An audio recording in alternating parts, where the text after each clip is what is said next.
Exodus chapter 17 verse 8 to 13 చదువుదామా. తరువాత అమాలేకీయులు వచ్చి రెఫిదీములో ఇజ్రాయెల్తో యుద్ధము చేయగా మోషే యెహోషువతో, మన కొరకు మనుషులను ఏర్పరిచి వారిని తీసుకొని బయలువెళ్ళి అమాలేకీయులతో యుద్ధము చేయుము. రేపు నేను దేవుని కర్రను చేతపట్టుకొని ఆ కొండ శిఖరము మీద నిలిచెదను అనెను. యెహోషువ మోషే తనతో చెప్పినట్లుగా చేసి అమాలేకీయులతో యుద్ధమాడెను. మోషే, అహరోను, నూరును అనువారు ఆ కొండ శిఖరమును ఎక్కిరి. మోషే తన చేయి పైకెత్తినప్పుడు ఇజ్రాయేలీయులు గెలిచిరి. మోషే తన చేయి దింపినప్పుడు అమాలేకీయులు గెలిచిరి. మోషే చేతులు బరువెక్కగా వారు ఒక రాయి తీసుకుని వచ్చి అతడు దాని మీద కూర్చుంటకై దానిని వేసిరి. అహరోను, హూరులు ఒకడును ఈ పక్క ఒకడును ఆ పక్క అతని చేతులను ఆదుకొనగా అతడి చేతులు సూర్యుడు అస్తమించు వరకు నిలకడగా ఉండెను. అట్లు యెహోషువ కత్తివాత చేత అమాలేకీ రాజును అతని జనులను గెలిచిరి. మనం చూస్తున్నామండి, మోషే చెప్తాడు, యెహోషువ నువ్వు సైనికులు పోండి అయ్యా, మీరు పోయి పోరాడండి, కానీ నేనేం చేస్తాను, నేను నా బంధువులు అంటే అహరోను, హూరులు కలిసి మేము ప్రార్థన చేస్తాం. ఆయన ప్రార్థన చేసేటప్పుడు ఊరకే ప్రార్థన చేసి కాదంట. ఈరోజు ఈ మర్మం కూడా తెలుసుకోవాలి. చాలామంది మోషే చేతులు ఎత్తి ప్రార్థన చేశాడు అనుకుంటాం. చేతులు ఎత్తాడు, కానీ చేతిలో ఒకటి ఉంది. ఏముంది? మోషే అన్నాడు, నేను కర్రను ఎత్తిపెట్టి నేను ప్రార్థన చేస్తాను అంటే ఆ కర్రలో శక్తి ఉందా? ఈ కర్రలో శక్తి ఏం లేదు. ఆ కర్రకు సాదృశ్యం ఏంటి? This is an average height of a shepherd. కానీ మోషే అంటున్నాడు, ఇదిగో నా చేతిలో కర్రను ఎత్తిపెట్టి ప్రార్థన చేస్తాను. ఏం చేతులు ఎత్తిపెట్టి ప్రార్థన చేయొచ్చు కదా, కర్రను పక్కన పెట్టి ప్రార్థన చేయొచ్చు కదా. You see many times we forget the details of the Bible. Bible ఉన్న ప్రాముఖ్యమైన విషయంలో మర్చిపోతాం. అక్కడ కేవలం చేతులు ఎత్తుతాం కాదండి, చెయ్యి ఎత్తినప్పుడు ఈ కర్ర కూడా ఎత్తిపెట్టాడు. ఈ కర్ర ఎత్తాల్సిన అవసరం ఉంది. ఎందుకంటే దేవుడు నిబంధన చేసినప్పుడు ఈ కర్రకు ఒక నిబంధన ఉంది, అవునా కాదా? నీ దగ్గర ఏముందని అడిగాడు దేవుడు. ఏముంది? కర్ర. ఈ కర్ర విలువ కాదు, కానీ కర్రతో చేసిన నిబంధన ఉంది. ఆ నిబంధన పట్టుకో. కర్రతో చేసిన నిబంధన అనేటప్పుడు this is the evidence, this is the sign. కర్రతో బండను కొట్టాడు, కర్రతో ఎర్ర సముద్రాన్ని 2 పాయలు చేశాడు, కర్రతో ఎత్తి పెట్టుకుని ప్రార్థన చేస్తున్నాడు. ఈరోజు చాలామంది ప్రార్థన చేస్తున్నారు. ఏముంది చేతుల్లో? What you have? ఏముంది? ఏంటి నా కర్ర అంటారా? వెయిట్ లాస్ట్లో చెప్తా. కానీ ఈరోజు చాలామంది పోరాటంలో ఉన్నామండి, యుద్ధ రంగంలో ఉన్నాం. We don't understand what we need. యుద్ధ రంగం అనేటప్పుడు ఎక్కడెక్కడ యుద్ధ రంగం? చాలామందికి హెల్త్లో యుద్ధ రంగం, చాలామందికి ఫినాన్షియస్, మనీ డబ్బులో మోసాలు, అన్యాయాలు, దాడులు, కష్టాలు, నష్టాలు, కొదువు, డబ్బులో ఫైట్, తప్పకుండా ఫైట్. అదే రీతిగా చూస్తే మ్యారేజెస్, కుటుంబాల్లో భార్యాభర్తల మధ్య, కుటుంబస్తుల మధ్య గొడవలు, that is one of the fight that we have. ఇంకొంతమందికి ఏంటంటే క్షమించరాని మనసు, నేను క్షమించలేను, I will not forgive, unforgiveness. అదొక యుద్ధంలో ఉన్నారు. కొంతమందికి భయాలు, ఇన్సెక్యూరిటీస్, ఫియర్స్ అండ్ ఇన్సెక్యూరిటీస్, అభద్రతాభావము, ఇంకా ఏమైపోతుందో, ఎలాగైపోతుందో, ఏం జరుగుతుందో, that kind of insecure feeling. కానీ వీటన్నిటిలో పోరాడాలంటే మోషే అంటున్నాడు, యెహోషువ నువ్వు అక్కడ పోరాడు, నేను ఇక్కడ పోరాడతా. నేను ఇది ఎత్తిపెట్టి పోరాడతాను, నువ్వు అక్కడ పోరాడు. మీరు వాక్యంలో చదివినట్లయితే ఆ వచనం చదువుతారు బ్రదర్. ఆయన ఎప్పుడైతే చెయ్యి పైకి ఎత్తిపెట్టి ప్రార్థన చేశాడో, కర్ర ఎత్తి పెట్టాడు అని లేదు కదా. ఏమని చెప్పాడు? కర్ర ఎత్తి పెడతాను అన్నాడు. ఇంకా ప్రతిసారి కర్ర ఎత్తి పెట్టని ఉందా? చెయ్యి ఎత్తాడు పైకి, చెయ్యి ఎత్తిపెట్టి ప్రార్థన చేశాడు. చదువుతారా? మోషే తన చెయ్యి పైకెత్తినప్పుడు ఇజ్రాయేలీయులు గెలిచిరి. మోషే తన చెయ్యి దింపినప్పుడు అమాలేకీయులు గెలిచిరి. మోషే చేతులు బరువెక్కగా వారు ఒక రాయిని తీసుకొని వచ్చి అతని దాని మీద కూర్చుండబెట్టి దానిని వేసిరి. అహరోనులు, హూరులు ఒకడును ఈ పక్క ఒకడును ఆ పక్క అతని చేతులను ఆదుకొనగా అతడి చేతులు సూర్యుడు అస్తమించు వరకు నిలకడగా ఉండెను. చేతి పెట్టి ప్రార్థన చేయి. ఈయన ఎత్తిపెట్టి ప్రార్థన చేస్తా ఉంటే పక్కన స్ట్రాటజీ జయమంట, పక్కన శత్రు దాడంట. చేయి కొంచెం దింపు, పక్కన చేయి దింపుకో, దింపుకో. ఎందుకు దింపుతావు అంటే, ఎందుకు దింపుతావు? ఏదో దొరదొచ్చి ఉంటుంది, ఏదో చెయ్యి నొప్పి వచ్చి ఉంటుంది, లేకపోతే కాళ్ళు దొరదొచ్చి ఉంటుంది, ఏదో కాలు మీద ఏదో కొంచెం మంచినీళ్ళు తాగాలి. ఇది కూడా పొద్దుట ప్రారంభించాడు ప్రార్థన, అవునా కాదా? Read the details. War in the morning, began in the morning. ఉదయం ప్రారంభించిన యుద్ధము ఎప్పుడు వరకు వెళ్ళింది? సాయంత్రం వరకు. పొద్దు నుండి సాయంత్రం వరకు ఒక మనిషి చేతులు పైకి ఎత్తి పెట్టగలడా? ఎందుకంటే దింపిన ప్రతిసారి శత్రువు మన వారిని చంపుతాం చూస్తున్నాడు, కళ్ళారా చూస్తున్నాడు. చూసిన వెంటనే ఏమనిపిస్తుంది? పోరాడు, మరలా పైకి ఎత్తుతున్నాడు. There is an effort, there is pain, there is suffering. కింద యెహోషువ అనుకోవచ్చు, నీకేంటయ్యా చేతులు ఎత్తి ప్రార్థన చేస్తా ఉన్నాం, మేము పోరాడాలి కదా. But do you think that gives you victory? ఈరోజు చాలామంది పర్ఫార్మెన్స్ ఓరియంటెడ్ ఉన్నారండి. You talk about performances. నేను ఇలా చేస్తే, నేను అలా చేస్తే, నేను ఇంత కష్టపడితే అది జరుగుతాయి. నువ్వు ఎంతనా కష్టపడు, ప్రార్థనా శక్తి లేకపోతే జీవితంలో ఓటమే. నమ్మేవారు ఆమెను చెప్దామా? పోరాడండి. మీ పక్కన ఉన్న వాళ్ళు చూసి పోరాడండి అని చెప్పండి. ప్రార్థనలో పోరాడండి. మనం గమనించాలండి, పొద్దుడు నుండి చేతులు ఎత్తి పెట్టాడంట, మధ్యలో దింపాడంట. నిజమే రాయబడింది బైబిల్లో. It shows that he has put his hand down. కానీ మనం బైబిల్లో క్లియర్గా రాయబడి ఉంది, ఆయన దింపిన ప్రతిసారి దేవుని ప్రజలకు ఓటము. మీరు అనుకోవచ్చు ఎలాగా అది దేవుడు న్యాయవంతుడు, ప్రేమించే దేవుడు, జయమిచ్చే దేవుడు, యెహోవా నిస్సి ఆయన ప్రజలు చనిపోయేలాగా చేస్తారు. అక్కడ యుద్ధానికి పోలేదా యెహోషువ సైన్యము? యెహోషువ సైన్యము వెళ్ళలేదా? అది చాలదా? ఎందుకంటే చాలామంది యుద్ధానికి వెళ్తున్నాం, you are facing the enemy, good, but is there prayer? ఎందుకంటే ప్రార్థన చాలా ముఖ్యమైనది. ఎందుకంటే సర్వాంగ కవచము ధరించుకుని ప్రార్థన చేయమని దేవుని వాక్యం తెలియజేస్తుంది, అవునా కదా? మీరే చదివిన ఎఫీసీయులకు రాసిన పత్రికలో. Because it is not enough that you wear the armour. ఈరోజు చాలామంది సర్వాంగ కవచం ధరించుకుంటారు, వాక్యాన్ని ఎత్తి పెట్టుకుంటారు, విశ్వాసం అనే డాలు చూపిస్తున్నారు, సమాధానము, పాద జోడులు, నీతి, రక్షణ, సత్యం అనే దట్టి అన్నీ పెట్టుకుంటున్నారు. కానీ ప్రార్థన చేయట్లే. ప్రార్థన అంటే నేను సరిగా ఉన్నా, నేను యుద్ధానికి రెడీగా ఉన్నా, I know I can fight, I know I'm ready. మనం పోరాడేది మనుషుల్ని కాదు, మాంసాన్ని కాదు, ఈ డమ్మీల్ని కాదు. There is a force and power behind it.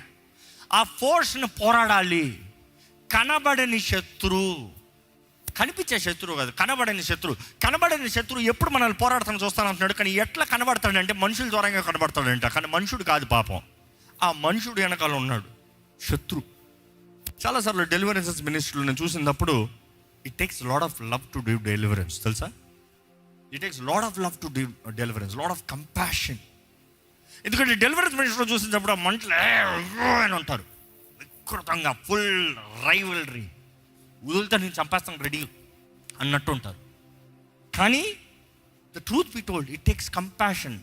నువ్వు మనిషిని చూడట్లే, మనిషిని ఎమోషన్స్ చూడట్లే, ఆ మనిషి మాట్లాడే మాటలు ఏం పట్టించుకో. వెనకాల ఉన్న దురాత్మని ఎదురుస్తూ ఉంటావు, ఆ దురాత్మని పోరాడుతూ ఉంటావు, ఆ దురాత్మని గద్దిస్తూ ఉంటావు, ఆ దురాత్మని పారదోలుతావు. మనుషుని కాదు, దురాత్మని పారదోలుతావు.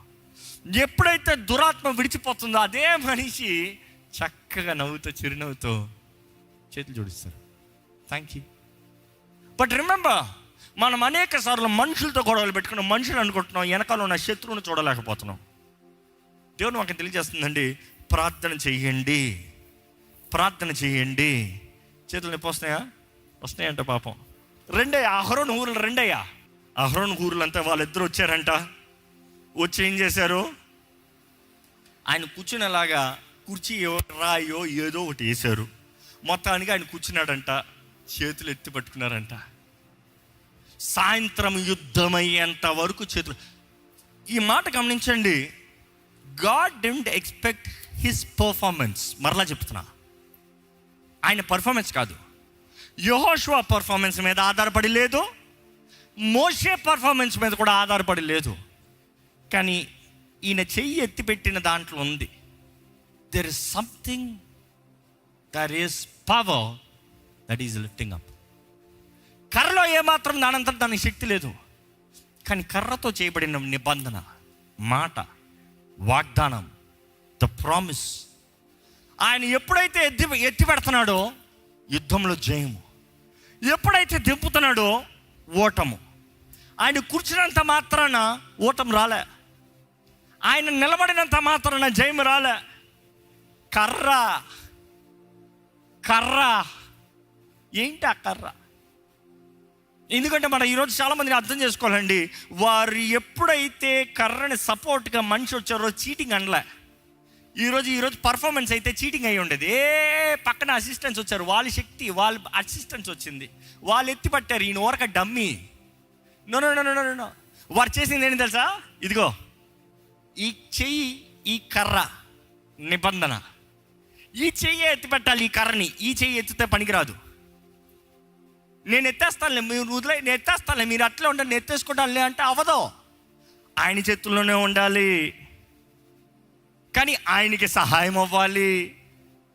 ఈ మాటలు అర్థమవుతున్నాయండి. ఇప్పుడు వాక్యంలో చెప్పాలంటే మన జీవితంలో కూడా ఇటువంటి పోరాటంలో మనం జ్ఞాపకం చేసుకోవాలండి. ఆ కర్ర అనేటప్పుడు దేవుని నిబంధనలు, దేవుని వాగ్దానాలు, దేవుని వాక్కు, దేవుని నిబంధనలు, మన నిబంధన జనులము. The covenant that is there, devil cannot touch. Devil can only fight to an extent that you are a fool. When you speak the covenant, devil cannot touch. నీకు చేయబడిన నిబంధన నువ్వు ఎరిగినట్లయితే, ఈరోజు చాలామంది క్రైస్తవులకి వారి నిబంధన వారికి తెలియదండి. క్రీస్తు ద్వారంగా చేయబడిన నిబంధన మీకు తెలుసా? That is the 99% problem. అదే ఈరోజు చాలామంది కంపెనీ బెనిఫిట్స్ కూడా తెలియదు. ఎందుకంటే పాలసీ చదవరు, సైన్ చేస్తారు, అగ్రిమెంట్ అందులో ఉండాలంట, చేసేసాను, చాలు అయిపోయింది. కానీ బెనిఫిట్స్ తెలిసిన వాళ్ళు, నాకు ఇది బెనిఫిట్ ఉందంట, నాకు అది బెనిఫిట్ ఉందంట, నాకు అది ఉందంట, నాకు ఇది ఉందంట అని అడిగి తీసుకుంటారు. లోకల్లో కూడా చాలాసార్లు వారు చేయవలసిన బాధ్యతలు వారంతటా వారు చేయరు, ఎవరో ఒకరు తెలియజేస్తేనే కానీ తెలియదు. ఈరోజు క్రీస్తు యేసులో ఉన్న నిబంధనలను మీరు ఎరిగిన వారైతే మీరు జీవించే విధానం ఇలాగ ఉండదండి. ఈరోజు మన నిబంధన ఎత్తిపెట్టిన ప్రతిసారి అపవాది ఓడిపోయాడు. ఆమేన్. ఎందుకంటే as for the terms and conditions దేవుడు అంటున్నాడు, నేను నీకు జయమిస్తాను. నువ్వు నిబంధన చేయబడిన వ్యక్తి అయితే ఆ వాగ్దానం ఎత్తిపెట్టుకుని, ఆ వాకును ఎత్తిపెట్టుకుని ప్రార్థన చేసినప్పుడు ఆ అపవాది నిన్ను పోరాడలేడు. ఎందుకంటే నీవు నిబంధన చేయబడినప్పుడు ఆ వాగ్దానాలన్నీ నీ సొత్తే. యేసు ద్వారంగా పాత నిబంధనలో దేవుడు ఇచ్చిన వాగ్దానాలన్నీ కూడా నీ సొత్తు. యేసు లేకపోతే నీ సొత్తు కాదు. చాలామంది మిస్కన్సెప్షన్లు ఉంటారు, ఈ పాత నిబంధనలు చేయబడిన వాగ్దానాలు మనవి కాదండి, మనకి యేసు ప్రభు చేసిన వాగ్దానంలే, యేసు ప్రభు పెద్ద మనకి ఏం చేయలేదు, నీ తోడు ఉంటానన్నాడు అంతే వాగ్దానము అనుకుంటాం. నో, అబ్రాహాంకి ఇచ్చిన వాగ్దానం, ఇస్సాకి ఇచ్చిన వాగ్దానం, యాకోబుకి ఇచ్చిన వాగ్దానం, బైబిల్లో దావీదుకి ఇచ్చిన వాగ్దానంలో అందరికి ఇచ్చిన వాగ్దానాలన్నీ కంప్లీషన్ ఎవరి ద్వారంగా? యేసు ద్వారంగా. సో అబ్రహాము విశ్వాసాన్ని బట్టి దేవుని నమ్మాడు, దేవుని వాక్యం తెలియజేయబడుతుంది. నీవు కూడా విశ్వాసాన్ని బట్టే కదా వచ్చావు. దాన్ని బట్టే అబ్రహాము సంతానంగా మార్చబడుతున్నావు. ఇంకో మాటలో చెప్పాలంటే దేవుని సొత్తుగా మార్చబడుతున్నావు. అబ్రహాము ద్వారా నీకు you are not a Jew to claim them, but you are a Christian, Christ follower to claim them. Because the covenant of Jesus Christ is more powerful than the covenant of Abraham. అర్థమవుతుందా? అబ్రహాముకి ఇచ్చిన నిబంధన కన్నా క్రీస్తు ద్వారా అనుగ్రహించబడిన నిబంధన గొప్పదండి. నమ్మేవారు బిగ్గరగా హల్లెలూయా చెప్తామా? I'm just trying to make sure that you get every word possible. ఈరోజు లోకంలో మార్పు రావాలంటే ఆలయంలో మార్పు రావాలి. ఎందుకంటే ఆలయము నిబంధనను ఎత్తిపెట్టి ప్రార్థన చేసినప్పుడు సంఘము ప్రార్థన చేస్తే పరిస్థితి, వాతావరణం, ప్రాంతము మారుతం చూస్తాం. ఈరోజు సంఘం కంటే భారం లేదు. సంఘంలో ప్రార్థన అంతా ఎప్పుడు, ప్రభా నన్ను దీవించి, నన్ను ఆశీర్వదించి, మాకు ఆలయం ఇచ్చేయి, ఇంతే. No, devil has no problem. In fact నీ చక్కని ఆలయాన్ని ఇస్తాడు. కూర్చోండి, లాప్ట కూర్చోండి, పాడుకోండి పోండి, మాట్లాడుకోండి పోండి, అయిపోయింది. లాప్ట భక్తి బయట చచ్చిన వారు, బయట అంతా నాది. ఎందుకంటే మన పోరాటంలో కూడా ఒక శత్రు డిపార్ట్మెంట్ చూస్తే వాయుమండల అధిపతులు గాలిలో ఉంటారంట. దే ఆర్ జోన్కు ఉంటారంట. మనం చూస్తాం, దానియేలు గ్రంథంలో చూస్తాము, పారసీ దేశపు ద ప్రిన్స్ ఆఫ్ పర్షియా ఏం చేశాడు? దానియేలు ప్రార్థన చేస్తూ ఉంటే వాకు రాకుండా ఉండటానికి దూతను ఆపాడంట. దూతను ఆపితే 21 రోజులు యుద్ధం జరుగుతుంది. ఇంకో మాటలో చెప్పాలంటే we don't know how far it is, because దేవుని వాక్యలో చూస్తే దూత అంటది నువ్వు ప్రార్థన చేసిన ఆ నిమిషమే, ఆ దినమే, అప్పుడే వాగ్దానం పంపబడింది. కానీ పారసీ దేశపు అధిపతి మమ్మల్ని అడ్డగించాడు. There is war. నాకు సహాయంగా ఎవరు వచ్చారు? మైకల్. ఆయన అడ్డొచ్చాడంట, ఆయన కాపాడాడంట, ఆయన నడిపించాడు. ఇంకో మాటలో చెప్పాలంటే అక్కడ ఏదో ఒకటి జరిగింది. నా ఏరియా ఎవడరా నీ ఏరియా? యెహోవా సెలవిచ్చాడు అంతే. The Lord rebukes you Satan. యూదా గ్రంథంలో చూస్తాం మిఖాయేలు చెప్పిన మాట. The Lord rebukes you. సర్వలోకం ఆయనది, సర్వలోకం ఆయన మహిమతో నింపబడాలి. నువ్వెవరు ఆపుతానికి? నువ్వు దాడి చేసి మోసం చేసి అన్యాయంగా సంపాదించుకున్న శత్రువువి నువ్వు. కానీ అన్యాయంగా సంపాదించుకున్న వారు ఎప్పుడు చాలా జాగ్రత్తగా ఉంటారు, పోగొట్టుకోకుండా ఉండేలాగా. సొంతంగా వచ్చిన వారికి విలువ తెలియదండి. అది పుట్టకతో వచ్చిన వారికి అసలే తెలియదండి విలువ. దోచుకుని సంపాదించిన వాళ్ళు చూడండి చాలా జాగ్రత్తగా ఉంటారు. సాతాను కూడా అంతే, వాడి పని అదే. మనం చూస్తాము ఈ వాయుమండలం అనేటప్పుడు ఈరోజు సంఘంని ప్రార్థన చేయనోడు కారణం ఏంటంటే ఎక్కడ మార్పు వచ్చేస్తుందో, వాడి అధికారం ఎక్కడ పోతుందో ఆ ప్రాంతం పైన. కానీ the church needs to keep praying fervent prayers. ఎక్కడ యథార్థమైన ప్రార్థనలు. ఈ భూమి పైన ద మోస్ట్ పవర్ఫుల్ ఫోర్స్ అనేటప్పుడు అటామిక్ పవర్ అంటారు. కానీ ఒక విశ్వాసి చెప్పగలిగింది ఏంటంటే ఈ వీటన్నిటికి మించిన గొప్ప శక్తి ఏంటంటే ప్రార్థనా శక్తి. ఈ సంఘటన చెప్పాలని ఆశగా ఉంది. మినసోటా అనే ప్రాంతంలో 1976లో వారికి పంట వచ్చే టైంకి, దిస్ ఇస్ రికార్డెడ్ హిస్టరీ, వారికి పంట వచ్చే టైంకి మొత్తం మిడతలు వచ్చేసి పంటనంతా కొట్టేసిందంట. ఆ సంవత్సరం అంతా మొత్తము ఆ ప్రాంతం అంతా కరువులోకి వెళ్ళిపోయారు. 1876 కరువు అంతా పోయింది. 1877 మరలా పంట మంచిగా ఎదిగిందంట. మరలా అదేలా కనబడుతుంది, అందరికి భయం వేస్తుంది. మిడతలు వస్తున్నాయి అని చెప్పబడిన వాక్యం వినబడిందంట వారికి. వెంటనే ప్రాంతమంతా కలిపి గవర్నర్ జాన్ అండ్ స్పిల్స్బర్గ్ అన్న వ్యక్తి ఏప్రిల్ 26న అందరం కలిసి మనము ప్రార్థన ఉపవాసం ఉందాము అని ప్రకటించాడంట. ప్రతి పురుషుడు, స్త్రీ, బాలుడు అందరు కలిసి, schools close, shops close, everything, business centres close, అన్నీ క్లోజ్డ్. అందరు కలిసి ఏప్రిల్ 26న 1877న అందరు ప్రార్థన చేశారు. పంట చక్కగా ఉంది, మిడతల సమూహం కూడా ఫాస్ట్గా వస్తుందని తెలిసిన వెంటనే వారు ప్రార్థన చేశారంట. ప్రార్థన చేసినప్పుడు ఏమైందంటే వెంటనే నెక్స్ట్ 3 days ఎండ ఎక్కువ అయిపోయిందంట. ఎక్కువ అయిపోతా వీళ్ళకి అర్థం కాలేదు, ఏంటి ప్రభువా, ఎందుకంటే మిడతలు మంచి వేడిలో బాగుంటాయి. కానీ ఎక్కువ అయ్యే కొద్ది ఏంటి ప్రభువా అంటే మిడతలన్నీ ఒకేసారి ఈ ప్రాంతం వైపుగా వస్తుంది అన్నారంట. అంటే ఎక్కడ చూసినా ఉన్న మిడతలన్నీ కలిసి గుంపుగా కూడే అన్నారంట. నెక్స్ట్ టైం ఏంటంట, రాత్రికి అంత కలిపి ఫ్రీజింగ్ కోల్డ్ అయిందంట. ఒకేసారి టెంపరేచర్ ఫుల్ డ్రాప్ అయ్యేటప్పటికి మిడతలు బ్రతకవు, అన్నీ చచ్చి ఊరుకున్నాయంట. ఇదిగో వచ్చేసాయి మిడతలు, మన పంటనంతా తీసేసింది. మనము 3 రోజులకి కాదు, మనం అందరం కలిసి ఏప్రిల్ 26న ప్రార్థన చేసిన 3 రోజులు ఎండ ఎక్కువైంది కానీ జవాబు రాలేదే అనుకున్న టైంకి ఇలా ఒక్క దెబ్బలో, అంటే ఇంకో మాటలు చెప్పాలంటే దేవుడు ఒక్క మిడతను కూడా బ్రతకనవ్వలేదంట. వారు ఇచ్చిన సాక్ష్యం అది. అందుకని హిస్టరీలో it is even recorded that they have recorded the day God answered the prayer of the people అని. This is history. అంటే దేవుడు ప్రార్థనలకి జవాబిచ్చే దేవుడు అండి. ప్రార్థనలు ఉందండి శక్తి. ఈరోజు మీ జీవితంలో ఏమి యుద్ధాలు అనేటప్పుడు మరలా చెప్తున్నాను, it could be emotional, physical, financial, marriage, family, unforgiveness, kids, temptations, world's cultures, wars, joblessness, depression, anxiety, need a direction, end of the day just need some help. Whatever it is, pray. దయచేసి సమయంలో చివరికి ఒక్క చిన్న ప్రార్థనతో ముగించుకోదామండి. దయచేసి మీరందరూ ఒక్క చిన్న ప్రార్థన చేసి ముగించుకోదాం. Remembering his promises. ఆయన వాగ్దానాలు ఎత్తి పెడతాము, ఆ కర్రను ఎత్తి పెట్టాలి, ఆ నిబంధనను ఎత్తి పెడతాము, ఆయన వాక్ని ఎత్తిపెట్టి ప్రార్థన చేయాలి. ఆ వాకే చదువుతారు, ఆ వాకులో ఉండే ప్రార్థన చేస్తారు, ఆ వాకుని స్వతంత్రించుకుంటారు. అపవాదిని పారదోలే వారిగా, జీవితంలో జయము కలిగిన వారిగా, సర్వాంగ కవచాన్ని ధరించుకుని ఆత్మలో ఎడతెక్క ప్రార్థన చేసేదాన్ని బట్టి మనం తెలుసుకుంటామండి, చివరికి నిలబడి ఉంటామంట. అంతా అయిన తర్వాత, యుద్ధం అంతా అయిన తర్వాత ద షూరిటీ దేవుడిచ్చేది ఏంటంటే, నీవు సర్వాంగ కవచాన్ని ధరించుకుని ప్రార్థన చేసినట్లయితే నీవు జయం కలిగిన వారిగా నిలబడి ఉంటావు. అపవాది శత్రువు అంతా అంతమవుతాడు, కానీ నీ ముందు కనబడే ప్రతి సముద్రము 2 పాయలు అయిపోతారేమో, కానీ అపవాది తీసుకొచ్చే మిడతలన్నీ నాశనం అయిపోతాయేమో, కానీ అపవాది తీసుకొచ్చే దాడులన్నీ లైవ్ అయిపోతాయేమో, కానీ చివరికి నువ్వు ఎన్ని గాయాలు ఉన్నా ముఖ్యం కాదు. గాయాలు ఉండొచ్చేమో, గాయాలు కలగచ్చేమో, కానీ నీవు నిలిచి ఉంటావు. You will have life. నీవు బ్రతుకుతావు, నీవు దేవుని కొరకు సజీవులై ఉంటావు.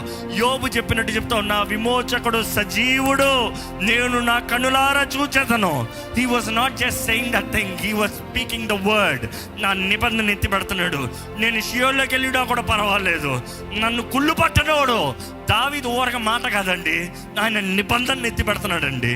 ఇట్ డస్ నాట్ మ్యాటర్ ప్రభువా, నేను ఓడిపోయినట్టు కనబడినా కూడా పర్వాలేదు ప్రభువా, నాకు జయమిచ్చే దేవుడు నువ్వు ఉన్నావు, నా పక్షాన పోరాడే దేవుడు నువ్వు ఉన్నావు. అయ్యా, నన్ను కాపాడే దేవుడు నువ్వు, కుడుకని నిద్రపోని దేవుడు ప్రభువా, నువ్వు నాకు జయమిచ్చే దేవుడు ప్రభువా, నీకే వందనాలు. ఎక్కడ నోరు తెరిచి ప్రార్థన చేయండి. ప్రభువా, నీతో నేను కలిసి ఉంటాను, నీ సన్నిధిలో నేను తగ్గించుకుంటాను, నీ సన్నిధిలో నేను యథార్థంగా ప్రార్థన చేస్తాను ప్రభువా, జయము కలిగిన జీవితం కలిగి జీవిస్తాను ప్రభువా, అన్ని విషయాల్లో జయం కలిగిన వ్యక్తిగా బ్రతుకుతాను ప్రభువా. ఒక నిబంధన చేయాలి దేవునితో, ఒక నిర్ణయం చేయాలి దేవునితో. ఈరోజు మొదలుకొని నేను విశ్వాస వీరునిగా జీవిస్తాను, ప్రార్థన పరురాలుగా, ప్రార్థన పరుడుగా జీవిస్తాను. పరిశుద్ధుడా, ప్రేమ తండ్రి, ఇదిగోనయ్యా నీ సన్నిధిలో ఉన్న ప్రతి ఒక్కరిని చూడు ప్రభువా. సహాయం లేని పరిస్థితులు ఉన్నవారు ఉన్నారు, అనారోగ్యంలో ఉన్నవారు ఉన్నారు, వివాహాలు విడాకులతో అయ్యా విఫలమైపోయే పరిస్థితుల్లో, పేరుకి భార్యాభర్తలు అని చెప్పుకుంటూ కుటుంబంను పిలుచుకుంటూ విడిపోయిన పరిస్థితులు ఉన్నవారు ఉన్నారు. క్షమించరాని మనసుతో, కక్ష, ద్వేషము, స్వార్థం, అహముతో జీవించేవారు ఉన్నారు ప్రభువా. భయాలతో, భీతితో జీవించేవారు ఉన్నారు. అపవాది వేసే జైలు అనే ఫియర్ అనే జైల్లో, ప్రిజన్లో ఉన్నవారు చాలామంది ఉన్నారయ్యా. అయ్యా చూడు ప్రభువా, మా కుటుంబాన్ని చూడు, మా వ్యక్తిగత జీవితాలను చూడు. ప్రతీది ప్రార్థనలోకి తీసుకురావాలనేది నీవు ఈరోజు తెలియజేస్తున్నావు ప్రభా. మాకు యుద్ధము జరిగేటప్పుడు, శత్రు సమూహం కనబడేటప్పుడు, దేవా నువ్వు చెప్పావు ప్రభా, నువ్వు చెప్పావయ్యా.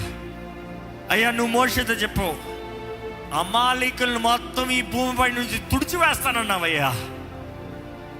That is the word we need to receive Lord Father. మా ముందున్న శత్రువు ఇంకా కనబడకూడదు ప్రభా. మా శత్రువులు మనుషులు కాదయ్యా, వారికి విడుదల కలగాలి. మా ప్రార్థనల ద్వారా వారికి విడుదల కలగాలి. మా ప్రార్థనలు మమ్మల్ని బలపరచాలి. మా ప్రార్థనలు మా ఇంటి వారిని విడిపించాలి, మా బంధుమిత్రులు, మా స్నేహితులను విడిపించాలి. Give us the right fellowship, give us the right intercession prayer warriors Lord. మేము బలహీనంగా ఉన్న సమయంలో మమ్మల్ని బలపరిచే వారిని లేవనెత్తు ప్రభా. మా హృదయ భారాన్ని ఎరిగిన వారుగా, వారి ప్రార్థన సహాయాన్ని పంచేవారుగా ఉండడానికి సహాయం చేయ ప్రభా. దేవా నన్ను యథార్థవంతుడిగా చేయి, నీతో వ్యక్తిగతంగా ప్రార్థన చేయ వ్యక్తిగా చేయి ప్రభువా. దేవా ఇక్కడ ఉన్న మమ్మల్ని అందరినీ ప్రార్థన వీరులుగా చేయి ప్రభువా. ఈ ప్రార్థన వేడుకుంటా ప్రతి ఒక్కరి ప్రార్థనకి జవాబు దయచేయ్యా. దేవా మా అందరిలో ఎడతెక్క చేసే ప్రార్థన, నీ ప్రియకుమారి లోకంలో ఉన్నప్పుడు తండ్రి, నువ్వు సొంత తండ్రి అయినా కూడా నీ ముందు తగ్గించుకునే మోకాలు ప్రార్థన. What a respect, what a reverence. Teach us Lord, help us to learn Lord. అపవాది ఈరోజు అబద్ధాలతో, మోసాలతో ఎట్లన్నా చేసుకోవచ్చులే, ఏమన్నా చేసుకోవచ్చులే, శక్తి లేని వానిగా మమ్మల్ని మార్చేస్తున్నారయ్యా. ప్రభువా మమ్మల్ని చూడు, మమ్మల్ని దర్శించు. ఈరోజు నీ వాక్యం ద్వారా బలపరచబడిన మేము మోకాల ప్రార్థన శక్తిని ఎరిగిన వారుగా నీ ముందు తగ్గించుకుని చేసే ప్రార్థన, యథార్థతతో చేసే ప్రార్థన మాకు దయచి. మా భారాలు, మా బాధలంతా నీ మోకాల్లో అయ్యా నీ దగ్గర కుమ్మరించుకున్న వారికి ఉండడానికి సహాయం తెచ్చి. Help us not to give any lame excuses Lord. సాకులు చెప్తూ ఉంటే నీకు అసహ్యం కదా ప్రభా. దేవా మా జీవితంలో ఒట్టి మాటలు, ఒట్టి ప్రార్థనలు, ఒట్టి సాకులు మాలో ఉండడం. హృదయంలో తగ్గింపు, విధేయత, యథార్థత, దీన మనసుతో నీ దగ్గరకు వచ్చే జీవితం మాకు దయచి. ఈరోజు నీ సన్నిధిలో నీ బిడ్డలు చేసిన ప్రార్థనలకి జవాబు దయచే ప్రభా. ఇంతటితో అయిపోకుండా ఏదో ఆలయంలోకి వచ్చే మాత్రమే ప్రార్థన కాక ప్రభా, వ్యక్తిగతంగా వారు ఇన్న స్థలాల్లో, వారి గృహాలు అవ్వచ్చు, వారి హాస్టల్స్ అవ్వచ్చు, వారి ఏ ప్రాంతం అవ్వచ్చు ప్రభా, ధైర్యముగా నీ వాక్యంలో తెలియజేయబడిన రీతిగా అయ్యా నీ సన్నిధిలో మోకరించి ప్రార్థన చేసే భాగ్యము మాకు దయచేయి. దానియేలు ముమ్మారులు నీ సన్నిధిలో మోకరించి ప్రార్థన చేసేటప్పుడు దేవా నువ్వు అతి ప్రియుడు అని పిలిచావయ్యా దానియేలుని. In whom the lord esteems, దేవుడు గౌరవించే వ్యక్తి అని రాయబడింది అయ్యా. దేవా ఈరోజు నీ సన్నిధిలో మేము తగ్గించుకునేటప్పుడు నీకు ప్రియులుగా మేము ఉంటామనేది గుర్తెరుగుతానికి నీ సన్నిధిలో ప్రతి దినము అలవాటుతో కాదయ్యా, యథార్థతతో ఆ కృపా సింహాసనం దగ్గరికి ధైర్యంగా మేము రాగలుగుతానికి, మా అవసరతల నిమిత్తమై, మా సమయోచితమైన సహాయం కొరకు అయ్యా మేము ధైర్యంగా రాగలుగుతానికి నీవే నీ ఆత్మ ద్వారా మాలో నుండి ఉచ్చరింప సఖ్యం కానీ మూగులతో కూడిన ప్రార్థన, ఎడతెక్క చేసే ప్రార్థన, అదే సమయంలో నీ సన్నిధిలో మోకరించి చేసే ప్రార్థన మాకు నేర్పించి పని పెడుకుంటూ, నీ వాక్యాన్ని ఎత్తిపెట్టి చేసే ప్రార్థన, నీ వాగ్దానాలు ఎత్తిపెట్టి చేసే ప్రార్థన, నీ నిబంధనలు ఎత్తిపెట్టి చేసే ప్రార్థన మాకు నేర్పించమని నజరేయుడైన యేసు నామములో అడిగి వేడుచున్నాము తండ్రి. ఆమేన్, ఆమేన్. దైవం నీవయ్యా.